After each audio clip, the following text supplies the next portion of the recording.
कि हार कर हालात से न हार होना चाहिए, हार कर जी। हालात से न हार होना चाहिए, कंटकों से पथ भरा स्वीकार होना चाहिए। नमस्ते प्रणाम दोस्तों, मेरे एक नए वीडियो में आपका स्वागत है और मैं आपका सुनील यादव।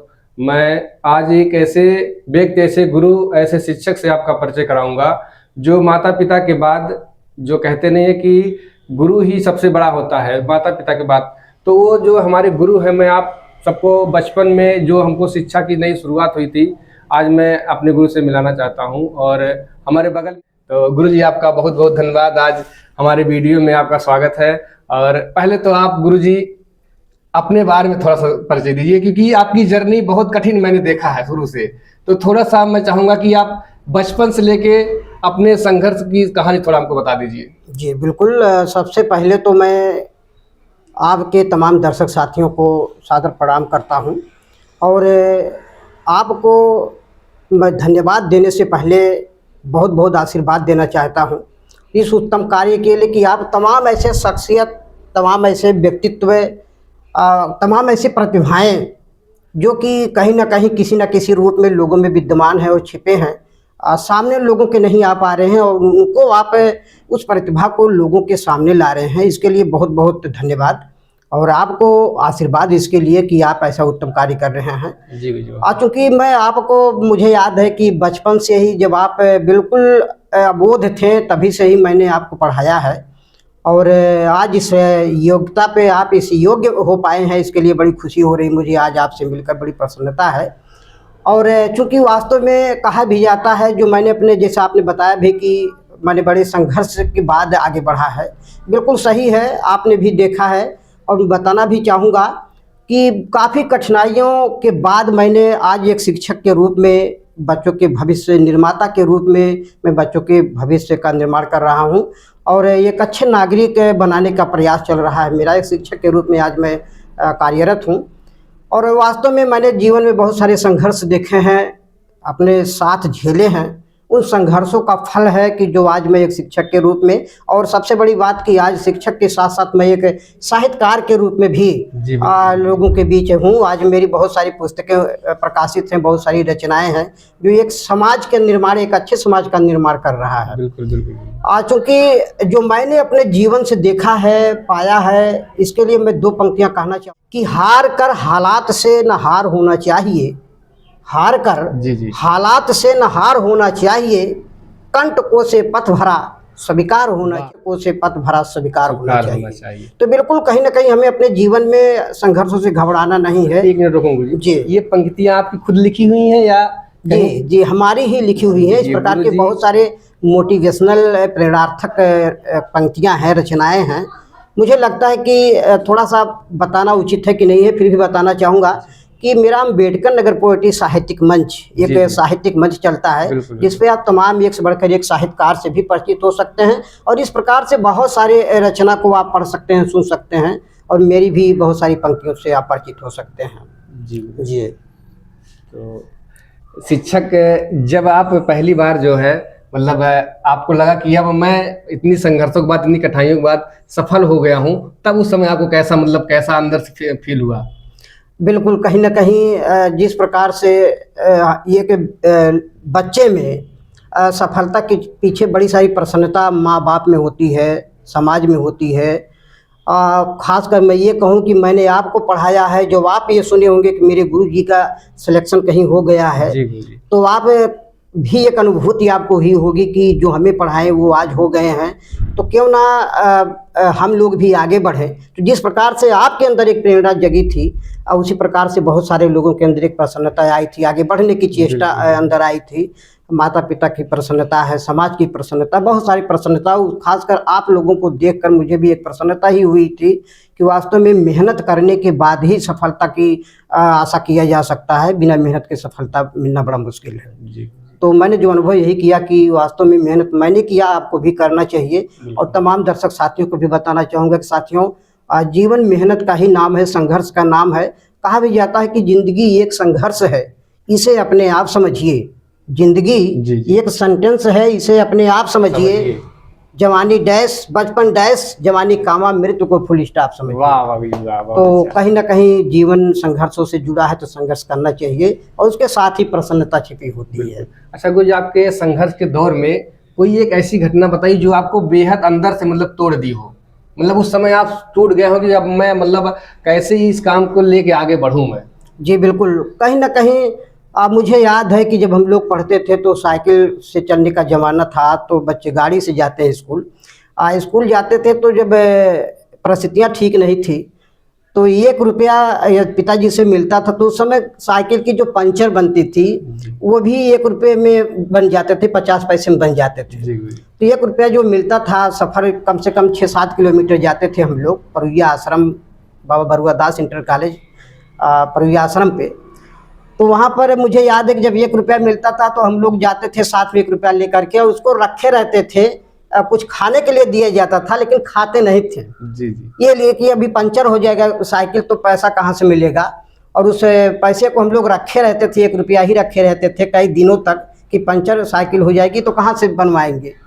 तो इस प्रकार से संघर्षों को हमने देखा है, जी। और यही संघर्ष ही हमें एक प्रेरणा का स्रोत बना हमारे जीवन में कि हमें आगे कुछ करना है, क्योंकि सफलता के आगे पीछे देखते तो कुछ नहीं था और आगे तो सफलता थी, दिख रही थी कि जीवन में हम संघर्ष करेंगे तो सफल होंगे। और यही जीवन का बहुत बड़ी मैं घटना समझता हूँ इसको, जो हमें आगे बढ़ने की प्रेरणा दी थी। जी। अच्छा गुरुजी, मैं ये पूछना चाहूँगा कि आप की जो शुरुआती दौर था कविता लिखने का, पढ़ने से ही मतलब पढ़ते टाइम ही मतलब आप दिमाग में था कि मैं कविता लिखूंगा, साहित्यकार बनूंगा, अपनी पुस्तक खुद निकालूंगा, कि आप शिक्षक बनने के बाद ये आया? जी जी, ये बड़ा बढ़िया प्रश्न है। वास्तव में कहीं ना कहीं ये जो प्रश्न ही नहीं है बल्कि जीवन की एक अनुभूति है, लोगों की एक जानने की, एक जिज्ञासा करने की, उठने की एक प्रश्न है। मैं यही कहूँगा कि वास्तव में जब मैं लिख रहा था उस समय कबीर दास जी को जब मैं पढ़ता था तो कहीं ना कहीं अंदर से वो हमें प्रेरित करता था कि ऐसा समाज है, ऐसे लोग हैं, ऐसे करना चाहिए। तो वही प्रेरणा कहीं ना कहीं मुझे अंदर से झकझोरी, और सर्विस पाने के बाद ये लगा कि जो हमने ज्ञान पाया है जी। उस ज्ञान का हम करेंगे क्या। अब सर्विस मिल गया, हम संकुचित हो गए, अब घर ड्यूटी से घर, घर से ड्यूटी तक ही सीमित रह जाएंगे, और छोटे छोटे बच्चे हैं उनको हमें पढ़ाना है, लेकिन जो विस्तृत ज्ञान हमारे अंदर है इसका हम प्रयोग कहाँ करें।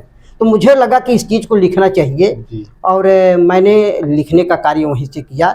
और मैं आगे बढ़ूँ या आप आगे कुछ पूछें, मैं चाहूँगा कि अपनी एक पुस्तक भी आपको जी भेंट करूँ। ये बड़ी खुशी मेरे लिए भी होगी कि आज मैं आपको अपनी ये पुस्तक जी, इसको मैं पूरा पढ़ूंगा। जी बिल्कुल, ये हमारी पुस्तक है जिसका नाम है माधुरी मुस्कान, और कहीं ना कहीं ये मेरे विचारों का एक संग्रह है, और मैंने ये आपको मैंने भेंट किया। जी तो गुरुजी, मैं एक और पूछना चाहूँगा कि जैसे आप जब आपकी अपनी जब शुरुआती दौर मतलब शिक्षक बनने के बाद जब आप साहित्यकार के लाइन में अपना मतलब दिमाग जो है और मतलब सोचना का कि अब हमको साहित्यकार बनना ही है, सबसे पहली कविता आपकी कौन सी थी? जी बिल्कुल, मेरी सबसे पहली कविता एक थी मैं प्रेम में पागल था। तो सुना दीजिए जी।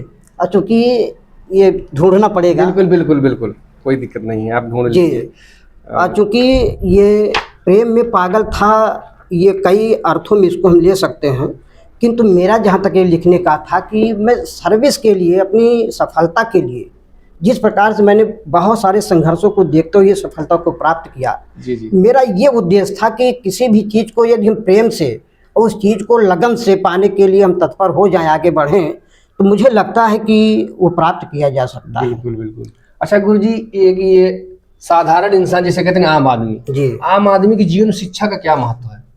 जी बिल्कुल, मैं तो यही कहूँगा कि शिक्षा ही वो साधन है जिसके माध्यम से हम अपने अंदर छिपे प्रतिभा को या एक अच्छे समाज के निर्माण के लिए या अपने परेशानी मुसीबत को दूर करने के लिए, बहुत सारे आयामों को सिद्ध करने के लिए ही शिक्षा एक ऐसा माध्यम है जिससे कि हम उसकी पूर्ति कर सकते हैं या अपने उपलब्धियों को पा सकते हैं। अन्यथा मुझे लगता है कि मेहनत से कमा कर, मात्र बल के बलबूते से कमा करके हम अपने जीवन को सुधार भले सकते हो, कुछ निर्माण कर सकते हो, बना सकते हो, लेकिन जो वास्तव में व्यक्तित्व का निखार है, ये हमें लगता है कि बिना शिक्षा के मानव अधूरा है और कुछ नहीं हो सकता उसका जीवन में। शिक्षा जीवन में बहुत ही जरूरी है। जी। तो अभी इस समय आप कोई कविता मतलब लिख रहे हैं? हाँ, बहुत सारी कविताएं लिख रहा हूँ। सुना दी जो आपको अपनी अभी तक जितनी कविताएं लिखी हैं, सबसे अच्छी कविता जो आपको खुद लगती है कि ये मेरी बेस्ट, मेरे लिए, जी। समाज के लिए ये सबसे अच्छी ये कविता है। बिल्कुल मेरी तो लगभग हर कविताएं, मुझे तो चूंकि प्रेरित तो होता हूँ तो लिखता हूँ। जी जी। और मैं चाहूँ हो रही है कि आज आप हमारे अरे गुरु जी, साथ हमको हैं। आज जान लीजिए, मेरा जीवन सच बताऊं, मैं इतना अंदर से इतना प्रसन्न हूँ, इतना खुश हूँ कि मैं आप अपने पहले गुरु का मतलब इस तरीके से मैं बगल में बैठ के सम्मान के साथ जो है कुछ पूछ पा रहा हूँ। बिल्कुल बिल्कुल, बड़ा अच्छा लग रहा है साथ में। चलिए, अपने दर्शकों के लिए, आपके लिए भी एक छोटी सी रचना है जी जी कि इंसानियत से बढ़कर। जी। और चूंकि अक्सर मेरी जितनी भी रचनाएं हैं वो सारे सामाजिकता से लिए हुए हैं, समाज को एक प्रेरणा देने का कार्य करती है, इंसान को इंसान मानवता भरने का प्रयास करती मेरी रचनाएं। चलिए पढ़ता हूँ कि इंसानियत से बढ़कर, इंसानियत से बढ़कर ना और कोई धर्म है जी। बांटते मजहब को यूं वाता नहीं क्यों शर्म है। क्यों शर्म है जी। इंसानियत से बढ़कर ना और कोई धर्म है बांटते मजहब को यूं वाता नहीं क्यों शर्म है। वह धर्म है कि जोड़ता न तोड़ता इंसान को, न घेरता विवाद में न बांटता भगवान को। इंसानियत से बढ़कर ना और कोई धर्म है। वह है सिखाता सबको एक साथ मिलके रहना, वह है सिखाता सबको एक साथ मिलके रहना, ना दुख किसी को देना ना दर्द किसी को सहना, है एक सबका मालिक फिर नाम क्यों अलग है। इंसानियत से बढ़कर ना और कोई धर्म है, इंसानियत से बढ़कर ना और कोई धर्म है। और अगला चरण है कि हम गैर बैर बन मनुज खुद व्यवधान बन गए हैं।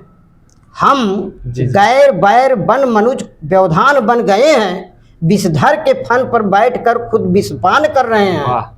धंधा कहूँ कि धर्म या कहूँ हो रहा कुकर्म है, इंसानियत से बढ़कर ना और कोई धर्म है, इंसानियत से बढ़कर ना और कोई धर्म है। क्योंकि ये लंबी कविता है और मैं सुनाता रह जाऊंगा, आप सुनते रह जाएंगे, तो मुझे लगता है इसी से ही समझ जाइएगा किस प्रकार से मेरी रचनाएं होती हैं। और मैं चाहूंगा कि ये पुस्तक यदि आपको मिल जाए तो जरूर पढ़िएगा। बिल्कुल पढ़ूंगा। गुरुजी, एक मेरा सवाल और है कि जैसे एक एक शब्द कविता साहित्यकार होना इतना आसान भी नहीं है, जहां तक मैं अभी तक मेरी समझ है जी। तो एक एक शब्द जोड़ के कैसे आप कविता लिखते हैं, ये थोड़ा बताइए। देखिए, जहां तक मेरा मानना है कि कवित्व तो सबके अंदर होता है जी। कवित्व, चूंकि कवित्व या कविता का मतलब ही होता है कि जब हम दूसरों के दुख का, पीड़ा का, दर्द का एहसास कर जाते हैं तो वही कवित्व है, यह एहसास ही कवित्व है।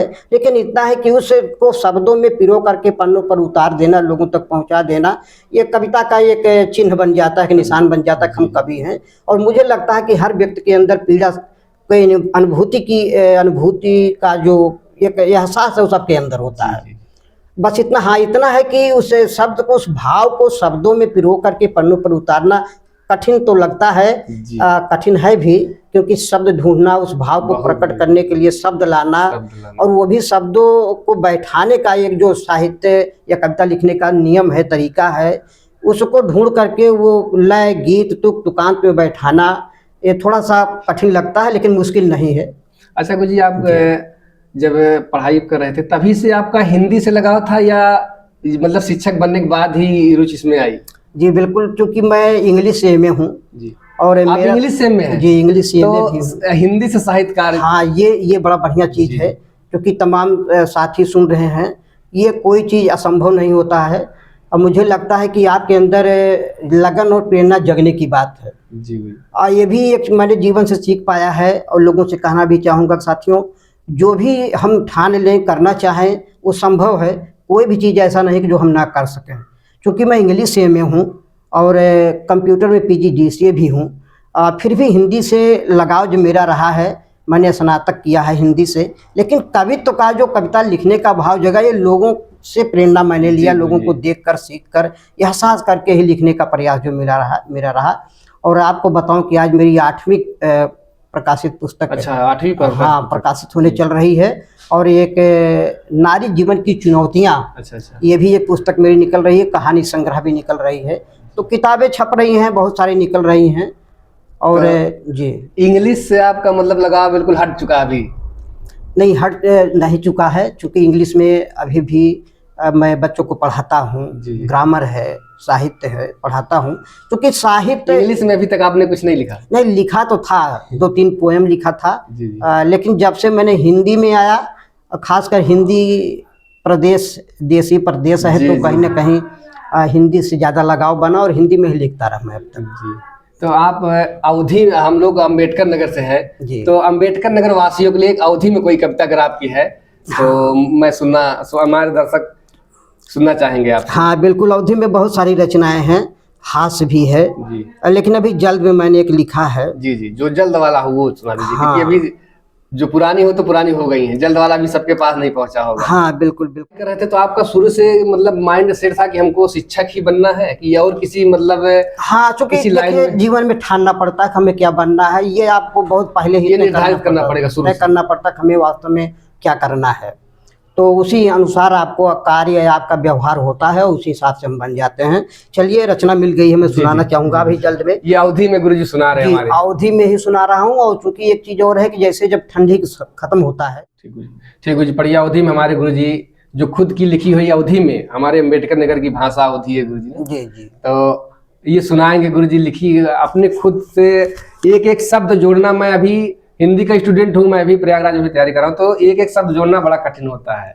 साहित्यकार बनना कहते तो हैं, ये कभी कभी बहुत बड़ा होगा, लेकिन कैसे वो ऊंचाइयों तक लोग पहुंचते हैं वही जानते हैं।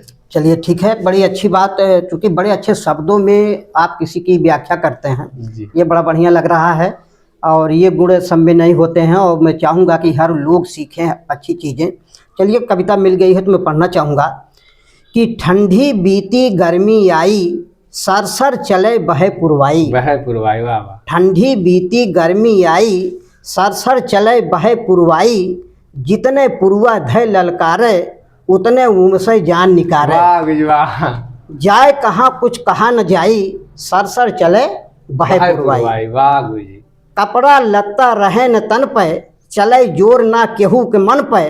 तपे धूप जस उगले आग, सब बोले बस एक ही राग। हाय रे दैया हाय रे माई, सरसर चले बहे पुरवाई। सरसर चले बहे पुरवाई। सरा बोर तन करे पसीना, हाय रे दैया यह महीना। पंखी पंखा काम न आवे, खाना वाना मन न भावे। सब ठंडी के दे दुहाई, सरसर चले बहे पुरवाई।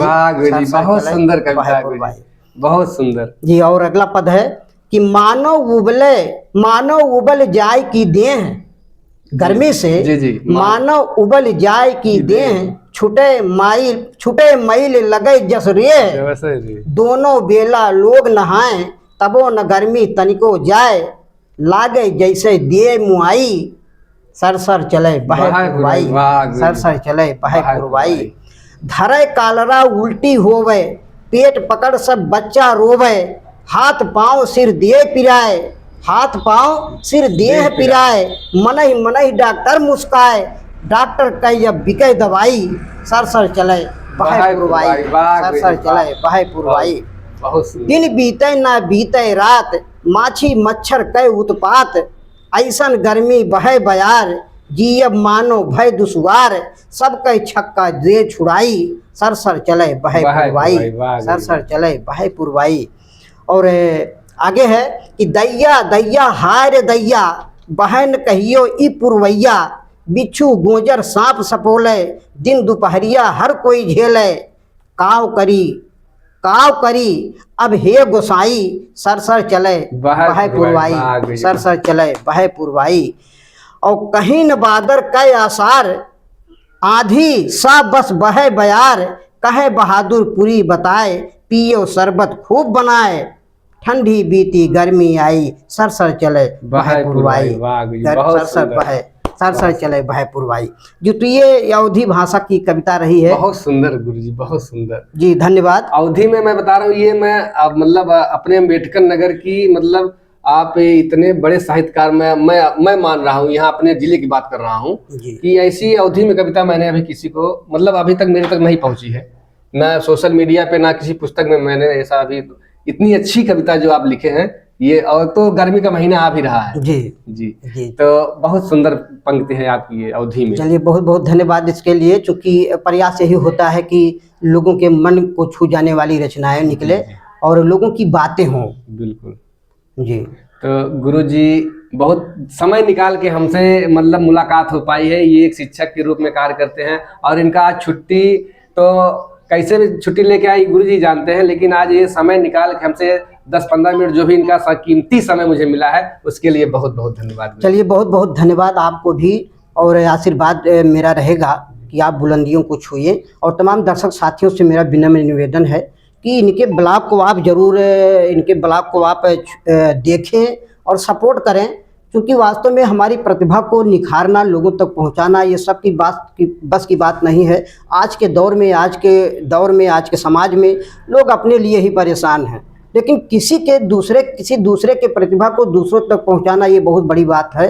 मैं चाहूँगा कि इनके इस ब्लॉग को जरूर लोग सपोर्ट करें, लाइक करें, शेयर करें और लोगों तक पहुंचाएं, खुद देखें, लोगों को भी दिखाने का प्रयास करें। गुरु जी के जो चेहरे पे चमक है, इस चमक पे मैं कुछ पंक्तियां सुनाना चाहता हूँ कि नन्हे से दिल में ना कोई अरमान रखिएगा, नन्हे से दिल में ना कोई अरमान रखिएगा, दुनिया की भीड़ में हमारी पहचान रखिएगा, आप अच्छे नहीं लगते हैं जब रहते हैं उदास, इन ओठों पे सदा मुस्कान रखिएगा। चलिए बहुत बहुत धन्यवाद इसके लिए, बहुत बहुत आभार कि आपने अपना बहुमूल्य समय मेरे लिए निकाला और आज गुरु और शिष्य साथ में बैठ कर एक दूसरे के बारे में चर्चा कर रहे हैं, जान रहे हैं, ये बड़ी बात है। और मेरा विनम्र निवेदन रहेगा लोगों से कि साथियों, हमेशा अपने जीवन में सफल होने की चेष्टा रखिए, अच्छे समाज का निर्माण करिए, अच्छे परिवार में एक अच्छे संस्कार की कल्पना कीजिए, संस्कार डालने का प्रयास करिए। बहुत अच्छा लगा, और चूँकि जब भी ये मिलते हैं तो मुझे लगता है कि कोई अपना पुत्र है, अपना लड़का है, बड़ी प्रसन्नता होती है मिल से इनके। और मैं यही भगवान से निवेदन करूँगा, मेरा प्रार्थना है कि इनको भगवान सफल बनाएं, जिस भी जहाँ ये कदम रखें ये सफल हों। जी धन्यवाद। धन्यवाद।